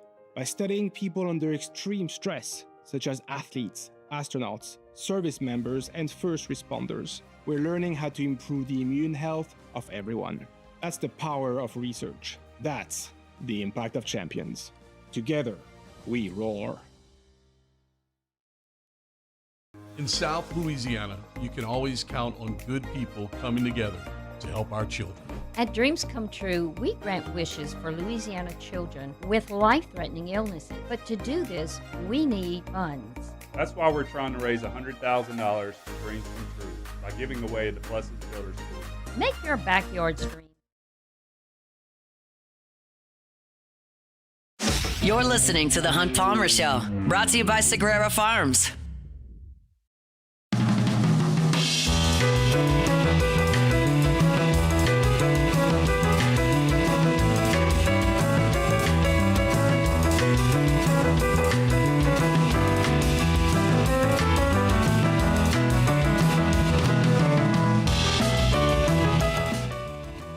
When people are buying beef, they think of two things. How does it taste? And where does it come from? What does it cost as well? I promise you this, at Sagrera Farms, you're going to get some of the most tender, flavorful beef you have ever had. It's prime every time at Sagrera Farms. I can promise you, you know where it comes from. It comes from the farm right here in Baton Rouge. It comes from the farm. No steroids, no improper use of antibiotics. You don't have to ask any questions. You also don't have to ask how many DNA are in that beef that we just bought. It's just one. It's the cow that you bought from right there at Sagrera Farms. And what does it cost? They haven't increased prices since they started doing this, and they don't have any interest in doing that moving forward. Can you say the same about where you're buying your beef? Sagrera Farms Premium Angus Beef, top 1% of beef nationwide. It's right here just outside of Baton Rouge at Sagrera Farms. They bring you our Thursday shows each and every week. Chris Blair, voice of the Tigers, with us on Thursdays. Joins us now on the Jim's Firearms Hotline. Chris, how are you? Doing good. Enjoying the off week. Missing a little bit of football, but it'll be here back before we know it. It sure will, and I've got baseball to tide me over, hopefully for a little bit longer. I know your Dodgers got it done late night last night, but I got the Padres on my hands at this afternoon. Let's talk about the LSU defense first. Your impressions of their effort on Saturday in Oxford. I think they were out there a little bit too long in the first half. I know the time of possession kind of evened up as the game went on, but in the first half, the inability of LSU's offense to really do much of anything, move chains, get in scoring position, again, had them out there quite a bit. I didn't think it was by far their best game. A couple of times they were out of position, probably a few more missed tackles than I think we'd seen through the first 4 weeks.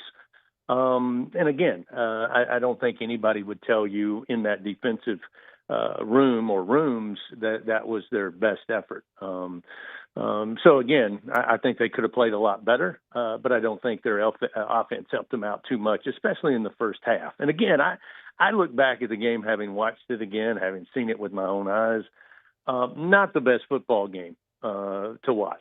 I don't know how many people would argue with me that was an exciting football game. It was ugly. It was penalty-ridden. Both teams played sloppy. I would argue that there really wasn't a whole lot of great offense outside of a couple of plays here and there, really, for both teams. I don't know how much to make of it moving forward, other than I still believe, as I told you, I think 3 weeks ago, I think I told you this 2 weeks ago, I mean, as you get deeper into the season, 20 points a game, just not going to cut it. Correct, and there's issues with the passing game and the running game, and Brian Kelly kind of talked about it. He talked yesterday to the media, said, look, we've got to focus on the running game. We've got to get that better, but we've got to get our passing game humming at an elite level like it was last year, and they just haven't found that just yet. What do you see with your eyes when you watch? It's interesting because I would have said the same thing, which is, again, you don't want to be one-dimensional, but at least last year that one dimension seemed to be clicking, and it kept you in a lot of games and won you a bunch of games, to be honest with you. And for some reason, even though we kind of knew the running game going into the season wasn't going to be a world beater, we hoped it would get better each and every week. And maybe slightly up until this past week, it had been getting a little bit better, again, using a number of different ways to run the ball. That includes the short passing game. But the fact that you're not able to get separation by your receivers, I don't know that there was a ton of duress throughout that Ole Miss game. Again, I know much has been made of the fact that there were a lot of three-man rush, but the pocket was fairly clean. So again, I'm not one that typically puts all the blame on either one player or one position group. It's kind of a calamity of all things. I mean, when you again go back and watch the film, there are times when the pocket holds, maybe even Garrett extended the pocket one way or the other, and moved it a little bit. And then you look downfield and there's really not a whole lot of options. Or we've seen a lot of two guys in the same vicinity. I go back to the one touchdown pass on the tip drill. I mean, there wasn't a whole lot of separation between Nick Anderson and Trey'Dez Green. Luckily for LSU, there wasn't a whole lot of defenders over there in the corner of the end zone. So I'm not quite sure, you can simply take a magic wand and say, okay, fix this one thing, and suddenly the offense is going to open up. The one thing I will say, I think there's plenty of blame to go around as to why they're not clicking both running the ball and, frankly, passing the ball. It's tough, and they just haven't played well enough. I think everyone is aware of that. It's not a secret at all. But I do take some solace in the fact that you're talking about a 4,000-yard passer. You're talking about wide receivers and a tight end that have been productive in their time. LSU was the best team in the conference last year on third down because of all that. I take solace in the fact that can return. It's just a matter of getting there, and maybe this bye week comes at a time where they can get a little bit healthier and figure something out. No, I agree with you. I mean, that's kind of what I've said all week to people who've asked me about, what's the status of the team. I said, well, the status of the team is they're 4-1. And they're 1-1 in the SEC. And now over the next month and a half, 2 months, there's an opportunity to pick up SEC wins every week. The other fact of the matter is this is a team that the players that are involved, we've seen do really good things. Maybe not as consistent week to week as we'd like to see, but as you point out, if you look back to last year, again, it's an offense that produced 5,000 yards and 47 touchdowns, and a number of those guys are back. And I would also argue that you've added some guys out of the portal that make you even better at certain positions. And then, frankly, defensively, you lose the game. You miss more tackles than you had in the previous 4 weeks. But you still held an Ole Miss team that was averaging 45 points a game to, not even half their average. So it's not as if the sky is falling. Obviously, I think a lot of people feel like this first of the bye week comes at a good time. And I think more so for LSU. And I don't think it's about rest, although I know there's some guys who need some recovery. I think it's just about cleaning things up and getting a little more attention to detail to the execution, because even when the plays are right and even when they've had the number of the defense, it's just been off a little bit here or there. And that makes the difference when you have a small margin of error against teams that are ranked like Ole Miss. And a South Carolina team who's unranked, who I know a lot of people feel like, well, maybe they're not as good as we thought they would preseason, but they're playing, and they're playing for a reason. And so, again, I just think the execution has to be better. And because we've seen these guys execute, whether it be at LSU or at their other schools, we know it's possible. So can it all be fixed in 2 weeks? I don't know. Can it get a lot better? I certainly think so. Did you see a little burst from Harlan Berry in the fourth quarter on Saturday? Yeah, I was impressed. I mean, that was, again, it was kind of lost in the game itself. But I kind of, even Jacob and I kind of touched on it during timeouts. It was like, let's see if we can feed the guy. He looks to have a little bounce. He looks to be a little more physical. And that's kind of what we're lacking. I mean, it's kind of as if, again, with Caden Durham being out, I know they were limited. But it's almost like they have these gadget backs as opposed to a traditional SEC running back that, when the iron's hot, you can continue going to him. I don't know if it was a little too late in that game, but it was exciting to see. And again, I hate to be the guy that keeps talking about the future because we all know we live in a microwave society. But I think you probably get pretty excited about what you saw, albeit in a loss, that you got a true freshman that's starting to, at least at times, look like your everyday and every down back. I realize this is not exactly your corner of the store, but what do you think about Ole Miss? You think that's a really good team that LSU went on the road and played, or how do you kind of feel about them watching them and then seeing it on tape? No, it's funny. I actually told my son this because he asked me the very same thing on the flight back, and I said, I don't think they're as good as they were last year. And I really mean that. I mean, I think defensively they got a lot of issues.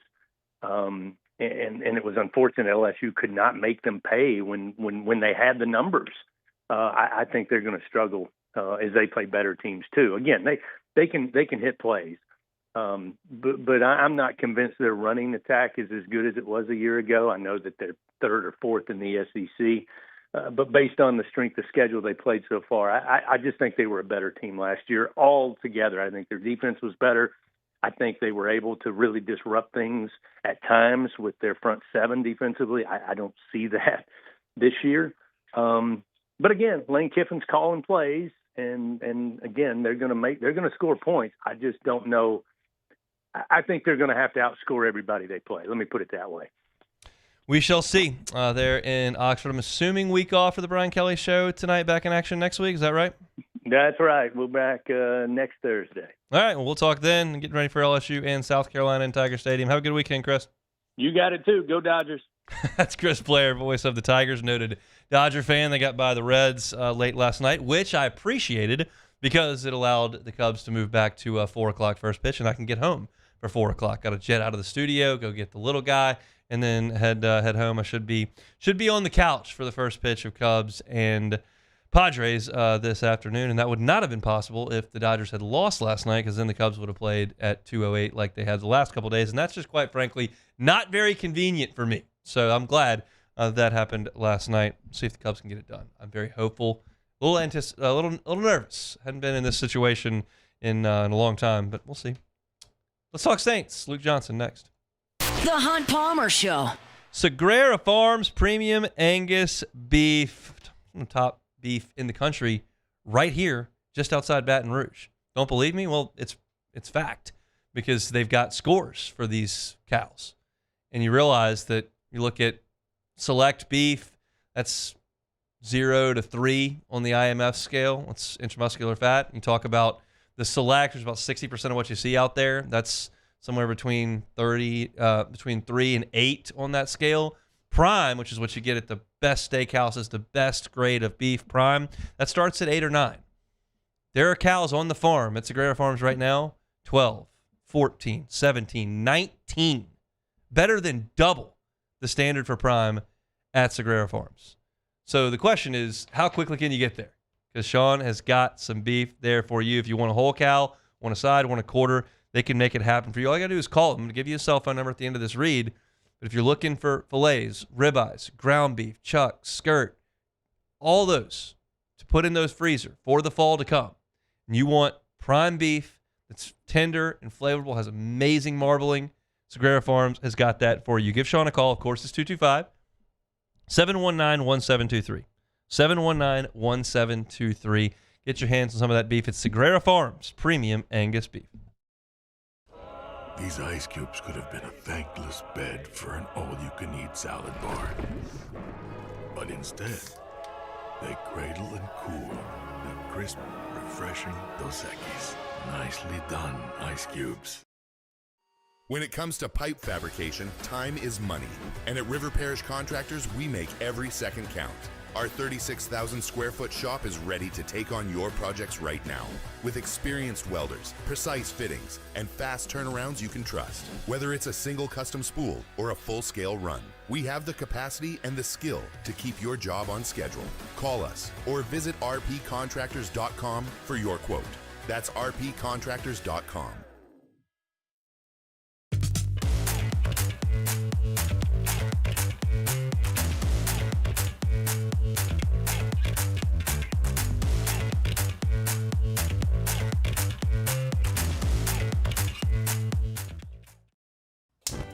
Looking for cleaner energy? Propane is energy for everyone. And when you're cooking with clean, affordable propane, you're cooking with gas. In the wintertime, nothing heats a home like Louisiana propane. And when you need hot water, propane's got you covered. Oh, and you won't regret that propane generator when the power goes out. I'm Miss Louisiana, Gabrielle McLeod, and to find more information and to find a propane dealer near you, visit louisianapropane.com. Men, age is just a number. Don't let it dictate how you feel. Goodwood Men's Sexual Wellness has anti-aging services that can help you look and feel your best. Visit yourgoodwood.com and discover a renewed sense of vitality. BRAC teamed up to reimagine your parks, and you imagined big. With your help, we went to work, creating 12 beautiful community parks across the parish. A family-sized water park, miles and miles of trails, and parks just for your dogs. There are more places to splash, to explore, to run wild, and even soar. You imagined, we delivered gold. BRAC, your #1 park system in the nation. Trust isn't given, it's earned by showing up, leading the way, and performing at your best when it matters most. Our Lady of the Lake sports medicine experts know what it takes to improve performance and build champions at every level. That's why LSU chose Our Lady of the Lake as its championship health partner, trusting Louisiana's best medical team to care for our state's best athletes. From championship athletes to everyday champions, trusted care starts here. I trust the lake.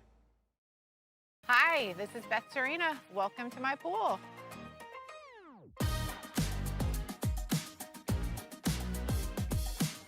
The first time I saw this beautiful pool, it exceeded every expectation that I had. They were able to get everything we wanted in this pool. It is a beautiful pool. We live out here, we eat out here, we watch TV out here. This is like our living room outside. We love this pool and everything about it. When we decided to build our pool, we called a great friend who is one of the best pool builders in the country in North Louisiana, and we said, who would you choose to build a pool in Baton Rouge?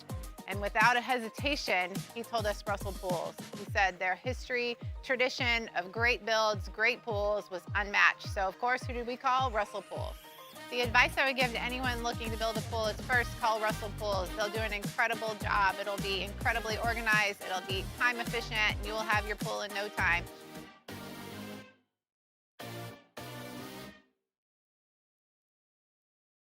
Gulf Coast Bank and Trust is giving our customers the power to bank anywhere, anytime during this challenging event.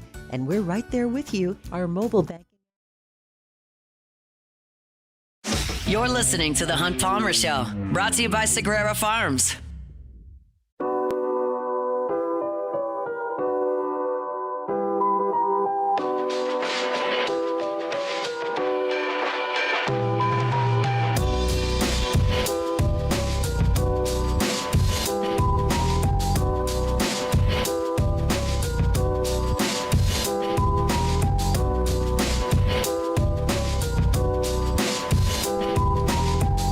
Let's talk some Saints. Their guy Luke Johnson from NOLA.com and The Advocate. Good enough to give us some time on some Thursdays. Luke, how are we doing? Doing great, man. Thanks for having me on. It is our pleasure. Competitive in Buffalo. What was your main takeaway from yet another loss? Yeah, look, I mean, it's obviously good for this team to go up to like a difficult place to play against one of the premier teams in the NFL and to really be in a position to win the game or take the lead in the fourth quarter. Like that's a good sign. That's like the stuff we want to see out of Kellen Moore. But at some point, like you kind of want to see them take the next step and go from being competitive to winning these games. I don't know if we're going to see that this year. Yeah, but like this is like what we're kind of waiting on seeing. So there are some things that you're really encouraged by. Their running game looks really, really good. They made some changes to it. I just posted a story recently. They had a season high usage in pre-snap motion. They had a season high under center rate. They started doing some more outside zone stuff, which obviously they did a lot more of last year. And it turned into 189 rushing yards. Like, that's good. Spencer Rattler was really good as a scrambler, and he did his thing where he was operating the offense the way you wanted to see it, but still missing some kind of important throws. The one to Brandon Cooks really stands out in the end zone. There was a 3rd and 10 late in the game where Rashid Shaheed was kind of wide open on a mesh concept. And the throw was behind, and Shaheed had to slow down, and he wasn't able to get to the sticks, and then they turned it over on downs on the next play. So there's just a lot of small stuff like that could be, it could play a really big role in these types of games. Like, you need to find a way to make those plays happen. As far as the defense goes and young players, I think Jonas Sanker's the guy that kind of stands out. Is he the story from you from last week? Yeah, I was really impressed by him. He had the missed tackle on the very first touchdown of the game, the Khalil Shakir touchdown, which I don't necessarily hold that against him too much. Shakir was spinning out of a tackle, kind of changed his angle. You want him to make the play, but that's not an egregious one. I think he's been pretty good as in run support over his first couple starts. But the stuff in the passing game was really, really good. I mean, he completely erased a couple downfield shots at Dalton Kincaid, who's a pretty good receiving tight end. He made up a ton of ground to pick off that Josh Allen pass on that kind of sideline deep shot. First pick of the year for the Saints, first pick of the year that Josh Allen's thrown. I mean, that stuff is really encouraging. Because he kind of came in with a reputation as a guy who's kind of a thumper in the run game and kind of to be determined on coverage stuff. And for him to show that side of his game in Buffalo is, I think, a really, really nice step for the Saints. And it's just good to know that he can do that. Let's move to this game with the Giants on Sunday. I highlighted the Giants' defensive front in my first segment today. I felt that's the key to the game against a banged-up Saints offensive line. What can you tell us about the Saints offensive line, where that thing might stand on Sunday? Well, I think the good news is Trevor Penning was back out there at practice today. I mean, that's huge for them because it's one thing to be down one guard. I mean, they've been down one guard this entire season, but to be without two starters there, going up against the Giants front that, as you said, is just it's really, really, really talented. Dexter Lawrence is one of the best defensive tackles in football. You got 2 top 5 picks in Kayvon Thibodeau and Abdul Carter out there. You've got Brian Burns, who's leading the NFL in sacks. You don't want to be down offensive linemen against this group.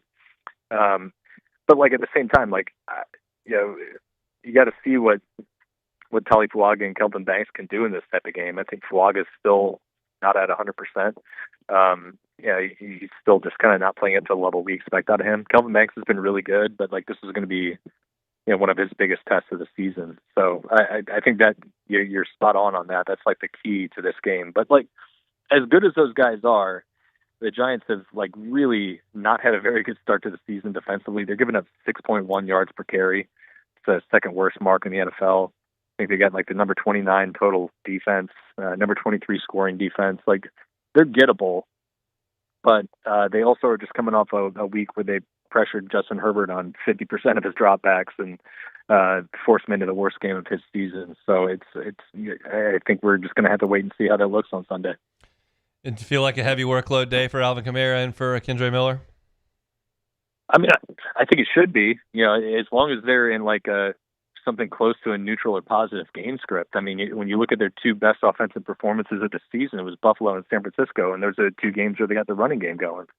So I thought it was really good to see Kendre Miller just kind of have a breakout game last week.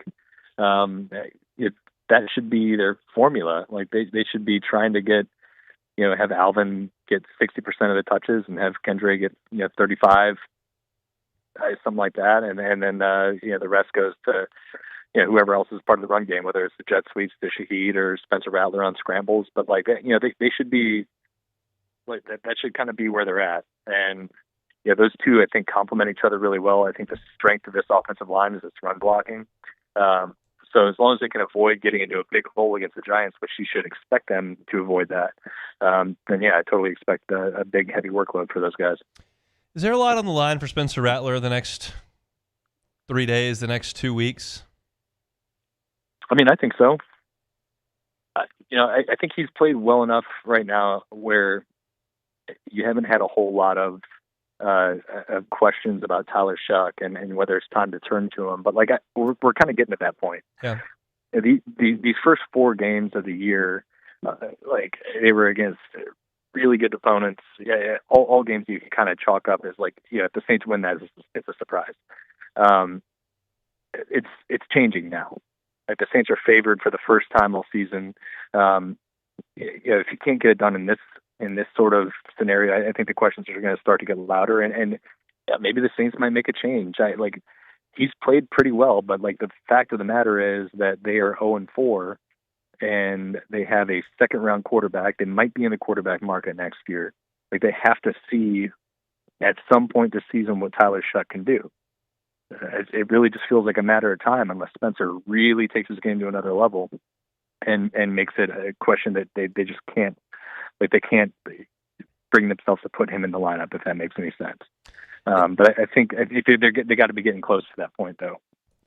In the same way, but very much lesser because of the contract and the fact that you don't have a backup coach. How big is the deal over the next 2 weeks for Kellen Moore, do you think, with what feels like a couple of fair fights? Yeah, I think the narrative around him is just gonna it's gonna take the entire season to develop. I think they've got they've been more competitive in these games than a lot of people thought they would be, with the exception of the Seattle game, which was just like a total anomaly, I think. He could win 3 or 4 games this year, but if they're competitive in all these games and there's some optimism on the horizon with hey, we get some better players in here, you could see an avenue for it to get better, then you feel good about it.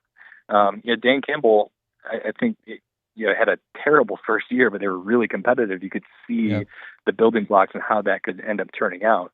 So if they lose this game, I don't think I'll feel any different about Kellen Moore unless they lose this game and they get blown out, and then they get blown out next week against New England, and you start to see less of the positive signs that we've seen in the first 4 weeks. Then maybe I start to feel a little bit different.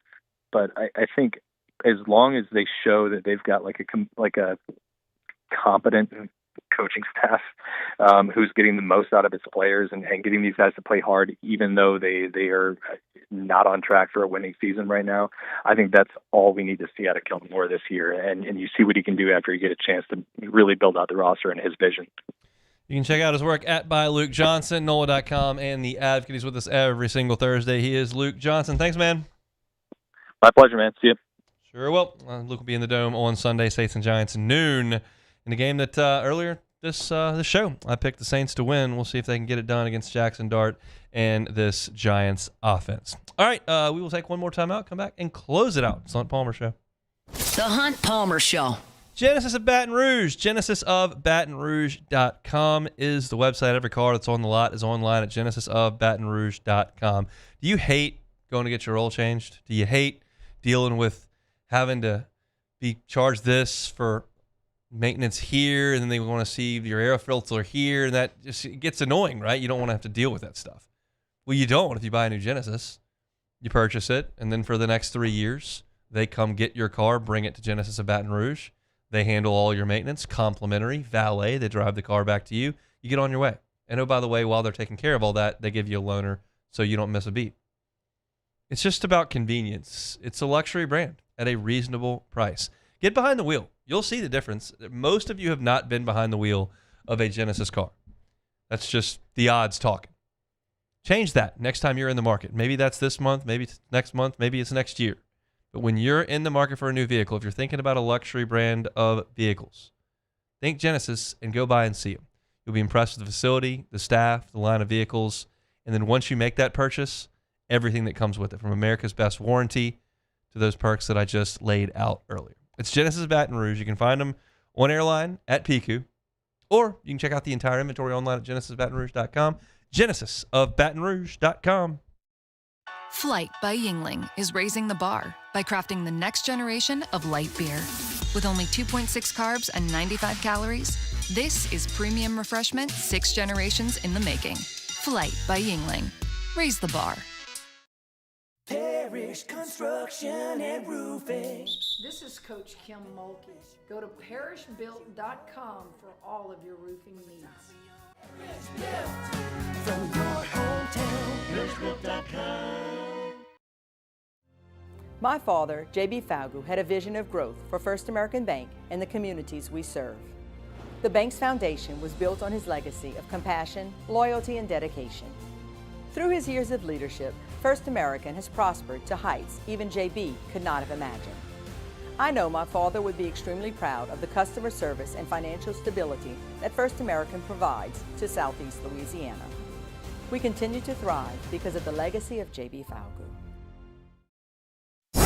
104.5 ESPN Baton Rouge and First American Bank and Trust bring you the Heart of the Game Award, recognizing student athletes who deliver when it counts. Nominate your game day standout at 1045ESPN.com by the 21st. We'll choose 5 male and 5 female finalists, and then it's up to the fans to vote for the winners.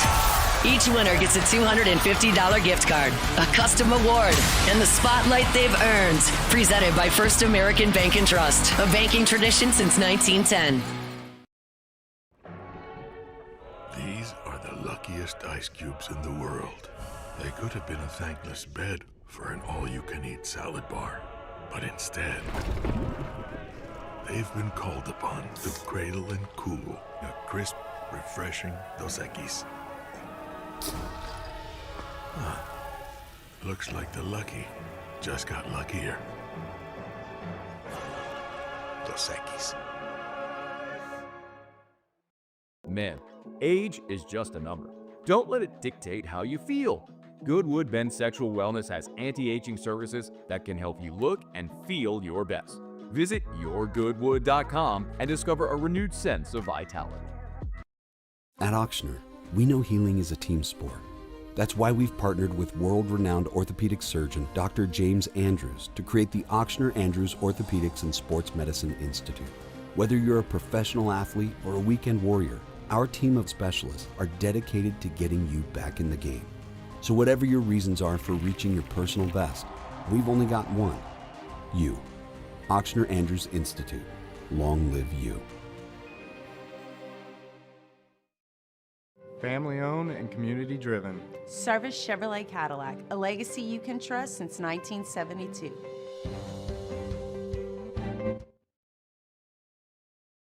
You're listening to The Hunt Palmer Show, brought to you by Sagrera Farms.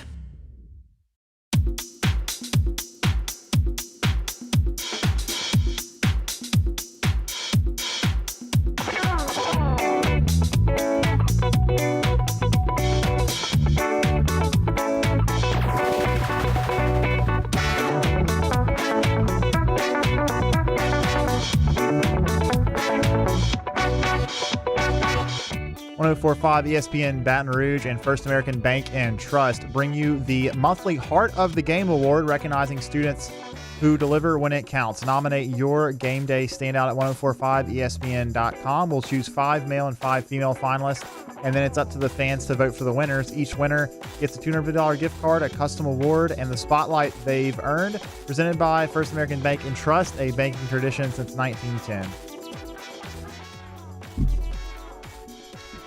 Thursday shows brought to you by Sagrera Farms Premium Angus Beef. Give you Sean's cell phone number one more time if you're thinking, I really need to stock my freezer with some of the best beef in America. He's got it right there at Sagrera Farms, 719-1723. Again, 719-1723. That's Sagrera Farms Premium Angus Beef. Score update from Cleveland, Game 3 between the Tigers and the Guardians. Nothing as they play in the early innings. Cubs and Padres, Game 3 to follow, and then Yankees, Red Sox from the Bronx, which should be real spicy tonight. I'm locked in for that one for sure. Hopefully in a very good mood. Potentially in a terrible mood. I'm really not prepared for the Cubs season to end. Like that it happens too quick in this wild card round. Yeah. Like technically you could be out in 3 games in the DS if you got swept, so that can still happen. But like, just feels like you go through such a grind from spring training, March and April. Cubs played in Japan like 50 months ago, and now it feels like it could be over in 4 hours. Well, it used to be just one game, which is even more crazy. Yeah, the Cubs lost that one once and won that one once, so that can happen. I'm just hoping for good stuff over the next few hours. Take it or leave it. Take it or leave it. Take it or leave it. Presented to you by Flight by Yingling, the next generation of light beer, crafted by America's oldest brewery. Today's hottest stories in sports, news, and sometimes even Hunt's life. The question is, will he take them or leave them?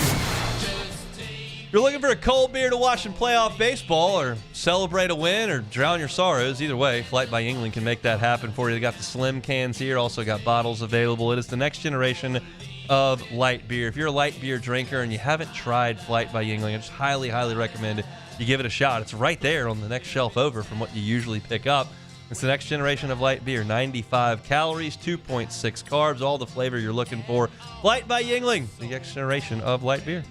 All right, first one here. Hunt, I'm guessing the Shark Dogs have a game on Saturday, but I wanted to get an injury report for Myers. Myers doubtful for the Shark Dogs game on Saturday with the tonsil removal. Take it or leave it. He would be out, but they got a bye week, so there is no game. Right. I don't think he can play next week, though, either. They say really? the recovery is like a week and a half. Not supposed to overly exert. So I don't know, Hunt. I think his season's done. I think if I know Myers, I think he is going to want to play because it seems like he really likes being on the pitch. He does, however, he'll be out, is what it appears. I think Mom's calling those shots for the She's not like Lane Kiffin with the availability report. Yeah, She'll just put out. She's no reservations of putting out whatsoever. That's just a really bad move for the Shark Dogs. I mean, you got to hide that intel from the other teams. I mean, Myers is a key player for the Shark Dogs. Myers, yeah, it was a tough morning for the little guy. Did not really like waking up to having his tonsils burned off his throat. Tough scene. Did not want the ice cream from the hospital. Only wanted the ice cream at home. What a Bluebell snob. But apparently he's had a nap, and I think things are looking a little bit better. But I'll get home and check that out. But I think soccer is done. He's been shut down. So you only have one game left. Only one left. Oh man, I really wanted to go catch one. Shut down. Unfortunate. All right, last one, real quick. Duke is extending their head coach John Shire through the 2030-31 season. Good move by Duke. Take it or leave it. I mean, I'll leave it. It's probably unnecessary to extend his contract at this point. Where's he going? Where's John Shire going to go? You going to take the job at Georgia Tech or something? You going to head over to LSU? I mean, it's just not. He's not going anywhere. So I feel like you sometimes create a bigger buyout than you need if things go south. I don't have a lot of reason to believe that John Shire is going to have things go south. He's doing a good job of recruiting. They were good last year. I thought it was a bad hire, but that's just – I shouldn't say that. I thought the process that they went by to arrive at the hire was bad. But that's what happens when you got a legendary coach and he says, let that guy coach, and then that guy becomes the coach. It's very much what's happening at Auburn right now, where they are moving on from a coach and they're not planning on hiring a new coach. I just think that's foolish when you're at that position in the sport. But I think he's doing a good job, so I don't think it's going to hurt him too badly. Where's your confidence level for the Cubs? I like Jamison Tyone going on the mound. He's been good since he came back from injury, so I'm good with that. Yu Darvish is really old, has not been good this year. It's just but a Dylan lot of Cease pressure. hadn't been good last year either. It's a lot of pressure that I believe the Cubs are operating under when they feel like they have to score in the first 5 innings. Yeah, and that's what the Padres do because their bullpen is so ridiculous. You really think they're gonna? You really think they can go to Mason Miller? Oh, I'm 100% sure if they've got a 1-run lead, he's going to pitch. 100%. How many pitches did he throw yesterday? He's thrown 42 over the last 2 days. I think yesterday was like 27 or 20 or like 31. Yeah, they probably would go to. I mean, they're not going to have their season end without with him sitting on the bench. Yeah, they can't. It's just not. It's not a deal where he's thrown 214 in a regional and then they're bringing him back. Like that's where college baseball gets out of control. If they need Mason Miller to come out, I mean, he gets through innings in 13 pitches with 3 strikeouts. It's like it's a joke how efficient he is. If he just throws it over the plate, they can't hit it. So, yeah, you're going to see him. The closer has only pitched in one day. He didn't pitch the first game, so he's going to pitch as well. Like, you're just not – you can score off the closer. Miller is a non-discussion.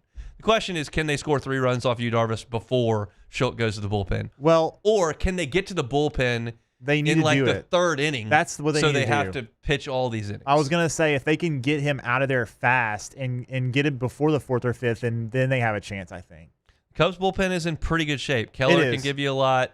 You can also go to Palencia for a lot today. Thielbar can go again today. Pomeranz is ready to go today, former Ole Miss ace. So we'll see. I'm out tomorrow. Taylor Sharp will be in. I'm with the Myers man, day 1 of recovery. So I'm back Monday, bye weekend for LSU. He'll get you ready for the Saints. Matt's going to drive you home next on AFR. Let's go, Cubs. The Hunt Palmer Show. Looking for cleaner energy? Propane is energy for everyone. Propane water heaters are very cost efficient, and the savings are even greater with a tankless propane water heater. We all